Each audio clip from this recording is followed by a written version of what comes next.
posso abrigar, por exemplo, nós vamos ter mil pesquisadores, que é esse projeto que a Samsung está fazendo aqui. Então nós temos que abrigar esses 1000 pesquisadores. Então nós temos que clarear isso tudo para que evite essas dúvidas, e essa maneira de clarear é justamente termos aqui essa reunião onde nós vamos discutir todos os atores envolvidos nesse processo para que se possa chegar num alinhamento, e com esse alinhamento vamos à presidente da República e propomos o que for decidido nessa reunião. Quando o senhor acha que esse documento vai Hoje. estar finalizado? Hoje ainda? Hoje, a ideia é que possamos concluir isso tudo hoje. O tempo urge, nós não podemos mais perder tempo. O ano está acabando. O governo do presidente Temer está praticamente no final. Então nós temos que fazer tudo com a máxima urgência. Temos ataque no polo de concentrado, no polo de informática, é tudo. Então nós temos que trabalhar para ver se nós conseguimos algum êxito.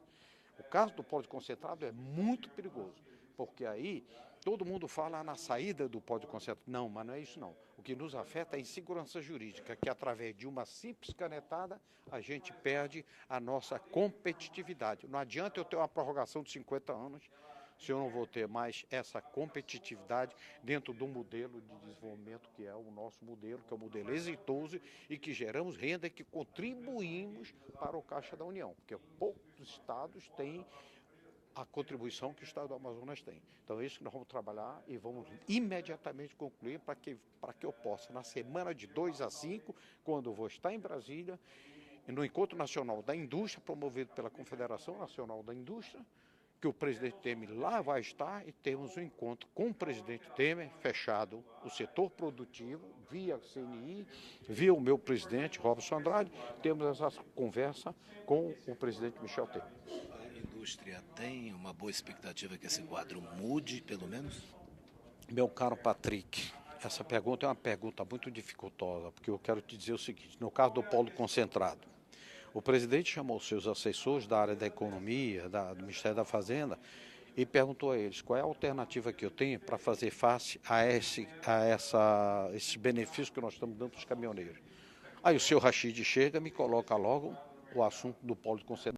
Isso é um desejo antigo da Receita Federal, antigo mesmo, e nós algumas vezes tentamos, embargamos, procuramos do máximo e colocou lá para o presidente sem alternativa a outra, porque não tinha outro dinheiro do caixa, foi e prejudicou o polo concentrado, que significa uma perca de 12.000 empregos, são 28 empresas de polo de concentrado. Nós temos 8 grandes empresas do polo de concentrado, mas as outras pequenas também, que no total vai afetar o agronegócio. Nós vamos ter uma oneração de 40% no açúcar, que é o açúcar mascavo, que vem do Juruá. Então, isso é um perigo, mas um perigo porque fragiliza as demais ações do nosso polo industrial de Manaus. Como é que o senhor vê a bancada federal do Amazonas tratando isso?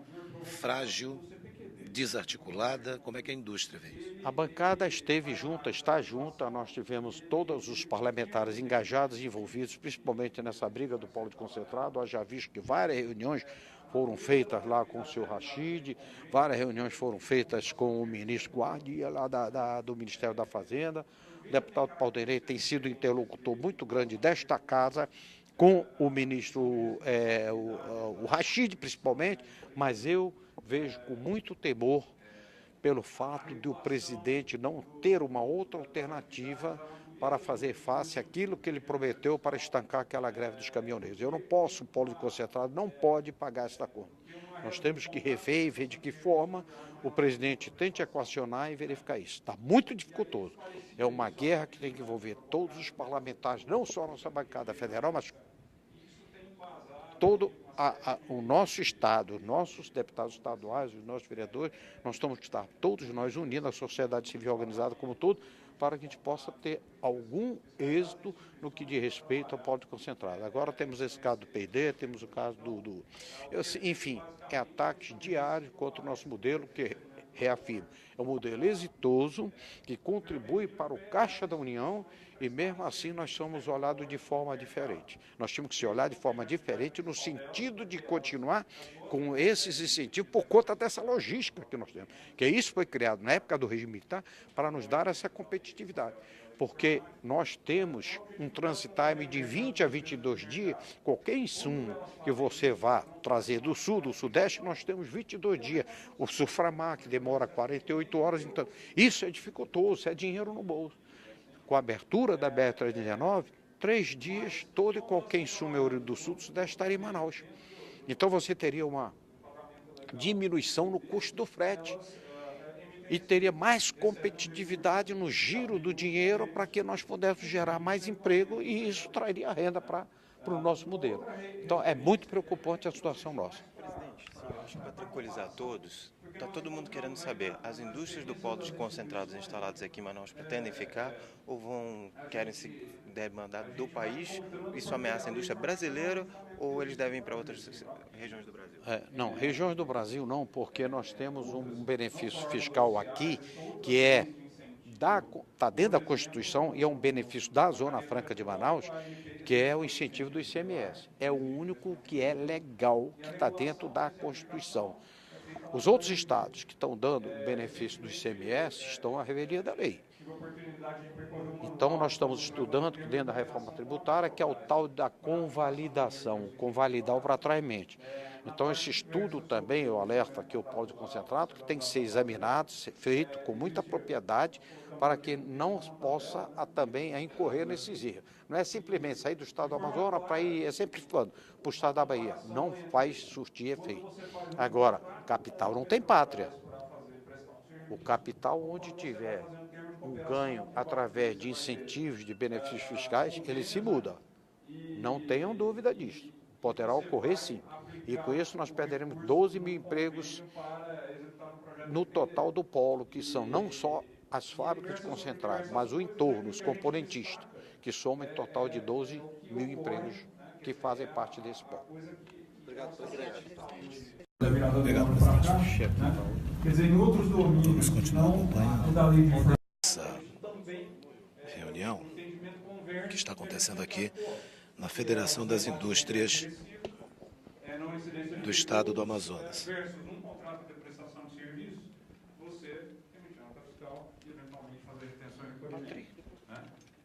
Aqui estão as diversas outras coisas, isso caracteriza... Nós observamos que membros da indústria, CIAN, FIAN, estão por aqui nesse momento. Ou você vai fazer um contrato de prestação de serviços, mas... E por que eles estão aqui? Porque eles estão em uma campanha para derrubar o veto em pesquisa e desenvolvimento, que é conhecido como PID. Representantes da indústria de informática do Polo Industrial de Manaus, membros da comunidade acadêmica, se unem para derrubar esse veto. É o veto da medida provisória 810/2018, que trata de investimento em pesquisa e desenvolvimento. O veto presidencial ele derruba a possibilidade de parte dessa contrapartida em PID. Lembrando a você que PID é pesquisa e desenvolvimento, ser usada na aquisição, implantação, ampliação ou modernização da infraestrutura física e de laboratórios de pesquisa. Num contrato de prestação de serviço, existe uma relação clara entre cliente e fornecedor, em que o cliente contrata uma empresa para que entregue um resultado e faz um pagamento para ter esse resultado. No caso dos convênios de PID, existe um terceiro ente aí, que é a sociedade representada aí pela SUFRAM. Quer dizer, qual é o papel que a SUFRAM, a legislação, faz nessa relação? Ela resguarda o interesse da sociedade de que haja um conteúdo inovador e que os recursos sejam aplicados dentro de regras, com restrições, e fiscalização.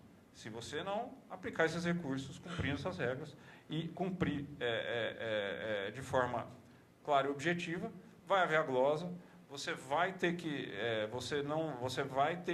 repor esse recurso, você não pode fazer nada diferente do que a lei exige. Da mesma maneira, o planejamento das atividades, quer dizer, ele é feito entre empresa e instituição, cumprindo um plano de PID que é submetido à SUFRAM. A empresa ela não pode sair decidindo os projetos de hoje para amanhã, projeto que ela quiser. Ela tem que ter um plano de P&D que mostra qual é, vamos dizer assim, o caminho que ela pretende seguir do ponto de vista de desenvolvimento tecnológico e realizar os projetos dentro desse plano, né? Planejar esses projetos em conjunto com instituições, com as instituições, eventualmente executando uma parte internamente, né? E prestar contas, né? O balanço de responsabilidades também é diferente. A despeito da instituição executar o projeto, né? Se eventualmente a instituição realizar alguma atividade que não esteja dentro da regulamentação, a empresa vai ter responsabilidade e vai responder pela glosa que a SUFLAM vai aplicar quando da fiscalização. Então, você tem uma série a relação é totalmente diferente do que um instituto fosse a mercado oferecer os seus serviços tecnológicos a empresas e fazer contratos de prestação de serviço, né? Isso fica evidente, né? E aí a gente tenta fazer uma comparação ponto a ponto aqui, né? Para evidenciar, não ficar preso para evidenciar de forma muito clara que o que há aqui não são convênios de pesquisa e desenvolvimento, seja feito com as instituições, seja feito com as universidades, né? Em que se enquadram em atividades que essas empresas contratariam simplesmente no mercado como um serviço tecnológico puro e simples, né? As empresas têm programas de P&D, a relação com as instituições sempre tende a uma parceria de longo prazo, né? Quando no mercado você faz a contratação majoritariamente por transação, você contrata um projeto, você entrega o resultado, acabou o contrato, foi embora, né? O mercado trabalha mais em tecnologias de prateleira. No caso das instituições de P&D, você vai desenvolver competências específicas para que exista conteúdo inovador dentro dos projetos realizados sob convênio, não seja uma atividade meramente de mercado. Você faz negociação de responsabilidades em vez de meramente uma negociação de escopo, mas mais importante está aqui em vermelho, né? No caso do serviço tecnológico de mercado, uma empresa ela pode precificar livremente esse serviço. Se eu fosse uma empresa de tecnologia, vou licenciar software ou vou vender algum produto ou algum desenvolvimento, eu coloco o preço de acordo com o parâmetro de mercado que for pertinente. No caso dos convênios, você está regulado pelo reembolso de custos na forma da lei da regulamentação, que vai ser fiscalizado com comprovação, com a prestação de contas. Você vai financiar esta atividade com a renúncia fiscal. Ao passo que, no contrato de prestação de serviço, você vai fazer uma contratação com recursos livres, né? As atividades vinculadas ao plano de trabalho.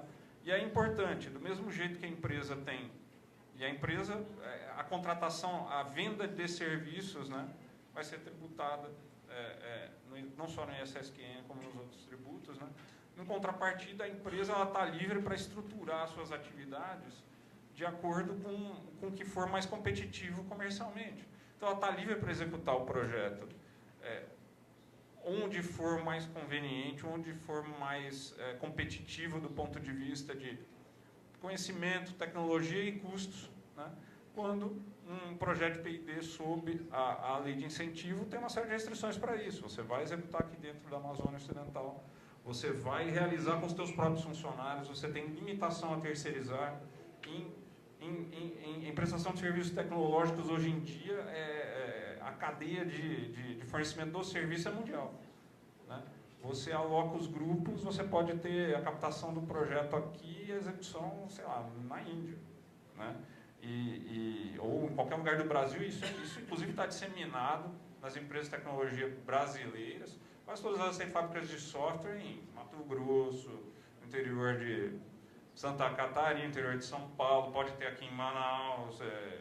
Assim, as empresas elas estão livres para fazer a estrutura mais competitiva. Nós trabalhamos dentro do ambiente regulado, executando os convênios e executando as atividades com os nossos próprios funcionários. Sim, doutor. Me permita a introdução, desculpa, né? Mas eu acho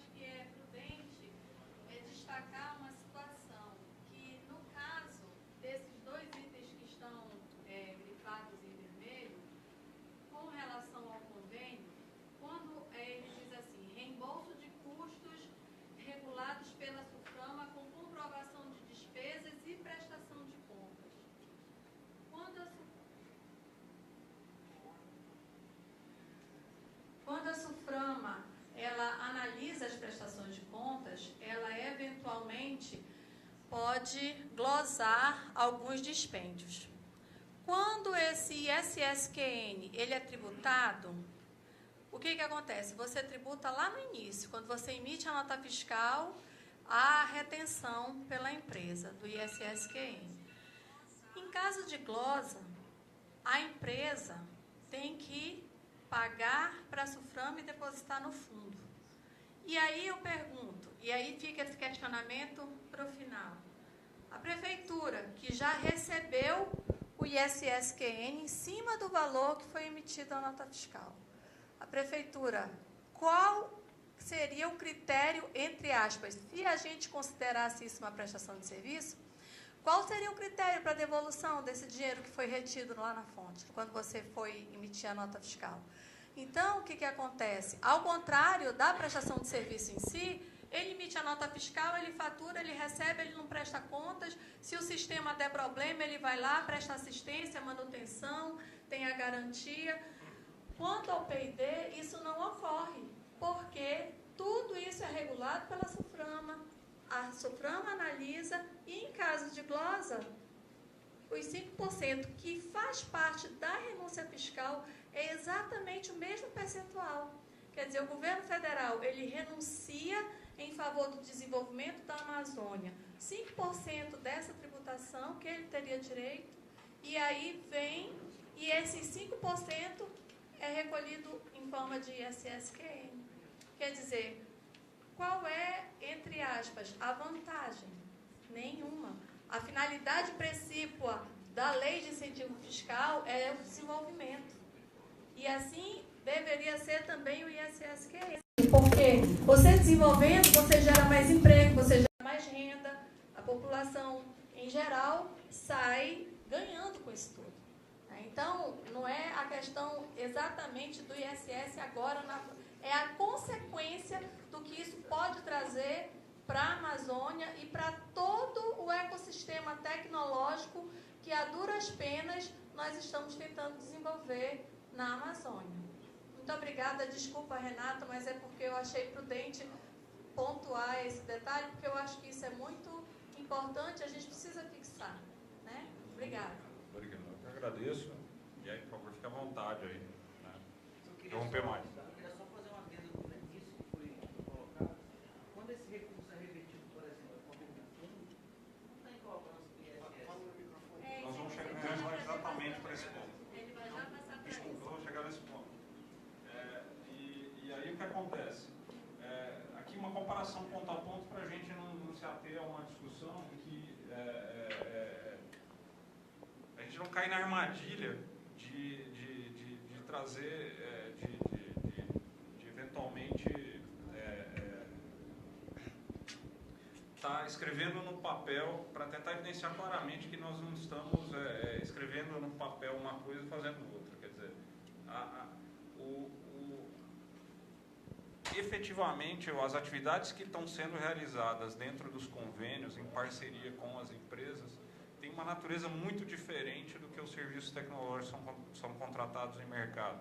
E hoje, o que aconteceu foi que mudou uma política e passou a tributar essas duas coisas da mesma maneira, aplicar uma tributação numa atividade que não era uma prestação de serviço, né? E aí o que acontece? Uma outra evidência disso é essa norma contábil, ITG 2002, aplicável às associações, fundações sem fins econômicos. E aqui nós tiramos uma imagem aqui do modelo, né, de contabilização, que tem quais são as regras específicas para instituições como as associações e fundações. E aqui está muito claro a separação entre... nas receitas sem restrição existem, a primeira linha ali é a receita de serviços prestados, né? E a separação muito clara do que são as receitas ou os recursos que são recebidos pelas instituições para execução de programas, né? No caso das ICTs, programas de P&D, né? Há recebimento desses recursos como os programas e a contrapartida disso no passivo, como na penúltima linha ali do passivo circulante, recursos de convênio em execução. Quer dizer, o recebimento desses recursos, ele não é uma receita de uso livre pela instituição para prestar serviços. São recursos associados à finalidade específica do convênio, que precisam ser executados conforme o plano de trabalho, termo aditivo, conforme o plano de P&D. Né? Quer dizer, isso não pode haver um desvio disso, isso é fiscalizado pelos órgãos reguladores, né? E de forma muito clara aí a diferença entre isso e uma receita de prestação de serviço simples. Então, é mais uma coisa que corrobora, quer dizer, o funcionamento do ecossistema de P&D sob lei de incentivo sempre ocorreu assim. E essa mudança de atuação, né, no caso da prefeitura, de buscar a tributação e demandar que as empresas executassem a retenção do ISS, quer dizer, é uma coisa que mudou, não tem um encaixe muito claro de acordo com todo o posicionamento e a funcionamento que esse ecossistema sempre trabalhou aqui e fora de Manaus. Quando esse recurso entra num convênio, e aí tem uma tabelinha que depois a gente dá o zoom nela aqui para mostrar. Aqui tem um exemplo de um projeto fictício, projeto de R$2,5 milhões, né? Que seria um projeto P&D, e como é que, quando esse recurso entra na instituição, como é que esse recurso é aplicado nas diferentes rubricas e o que ocorre com ele, né? Você vai, então vou quebrar aqui em 3 ou 4 fatias essa tabela aqui para a gente poder ler cada uma delas. Né? E o projeto de R$2,5 milhões, a gente quebra nas diversas rubricas.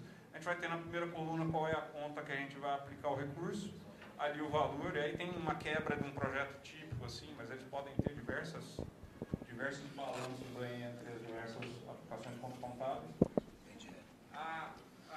Nós vamos ouvir agora o presidente do CEAN, que é o Centro das Indústrias do Estado do Amazonas, Wilson Périco. Gentilmente ele aceitou conversar conosco. Então já, você vai fazer um projeto de R$2,5 milhões pela equipe executora e você vai montar um laboratório. 3, 2, 1.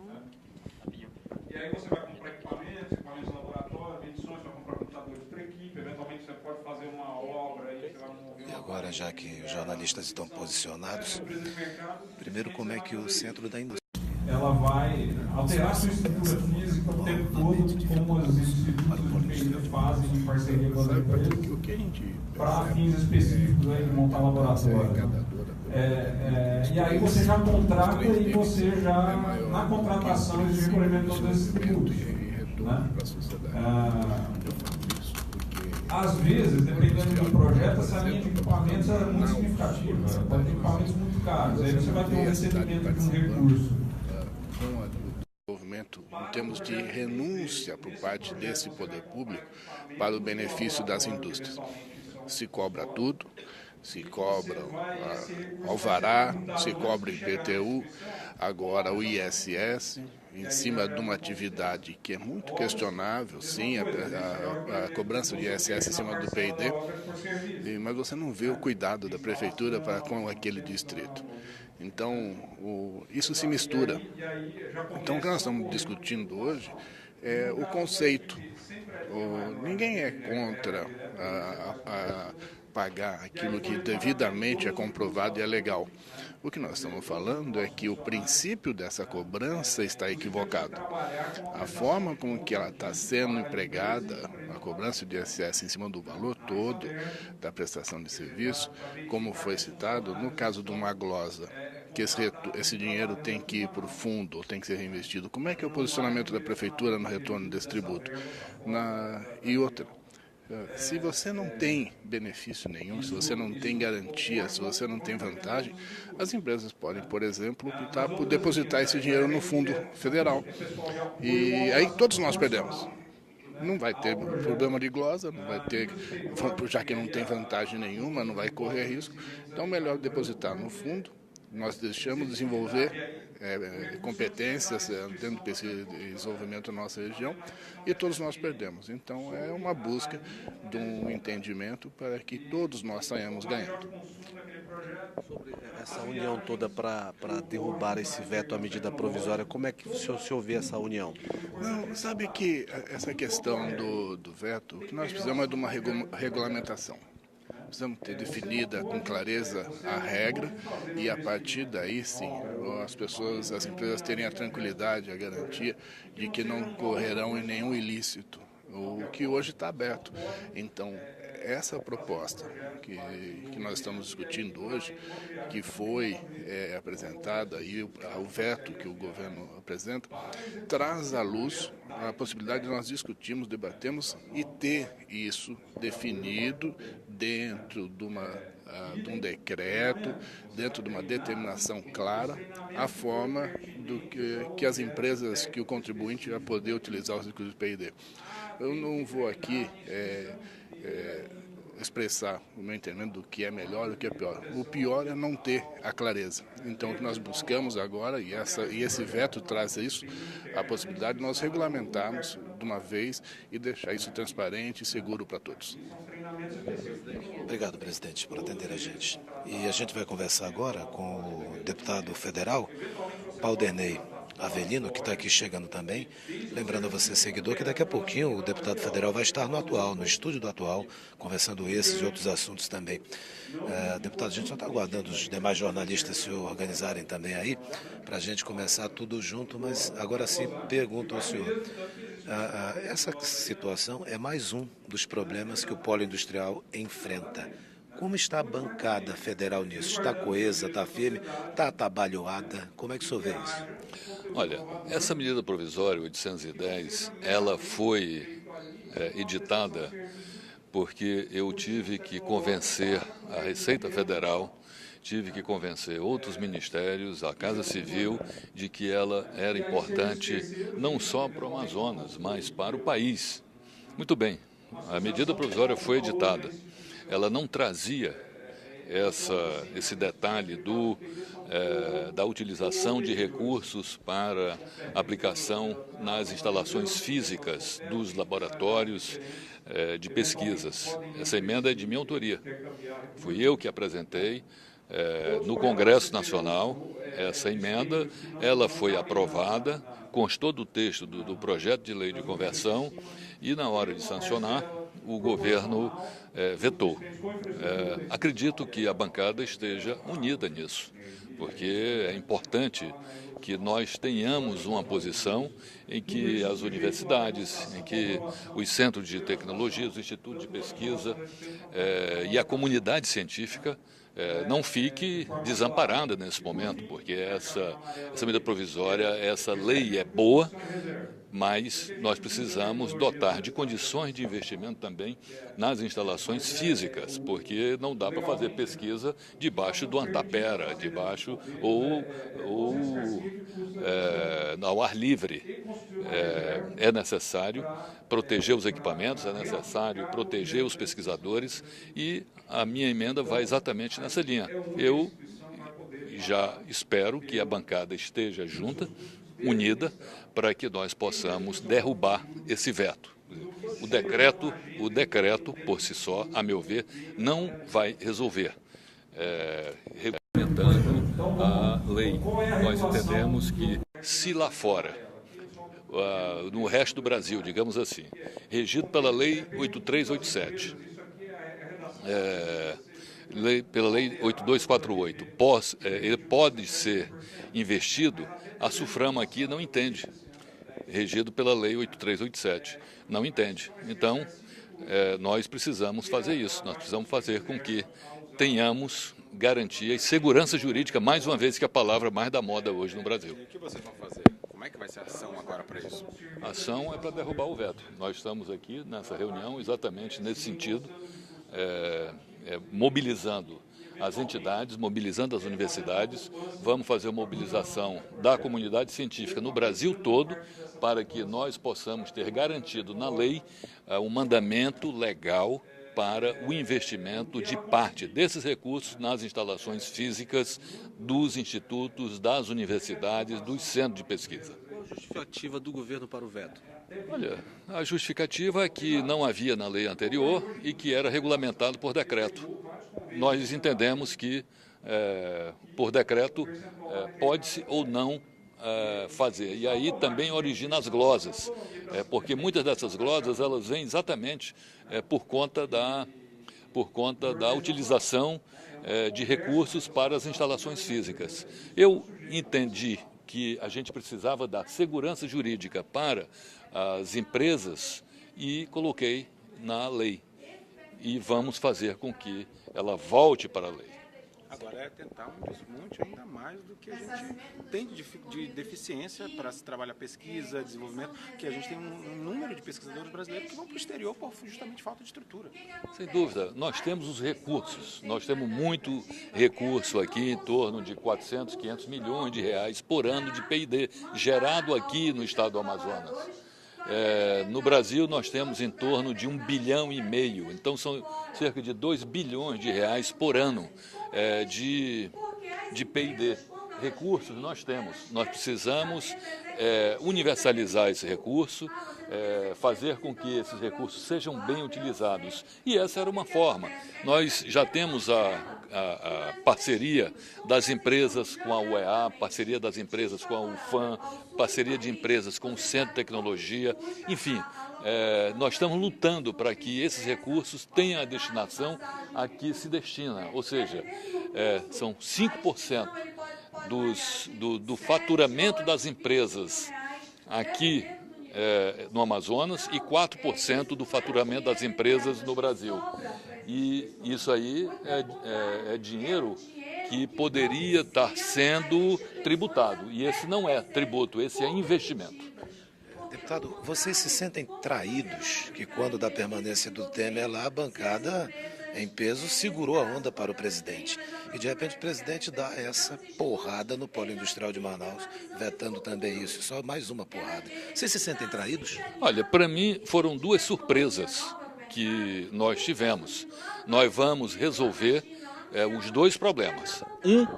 Vamos resolver pela via da negociação.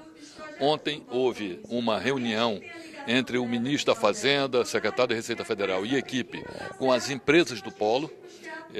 Nós hoje estamos tendo, novamente a equipe técnica do governo está tendo outra reunião, o caminho para a solução está saindo e nós vamos na próxima semana nos reunir para definirmos essa questão do polo de concentrados.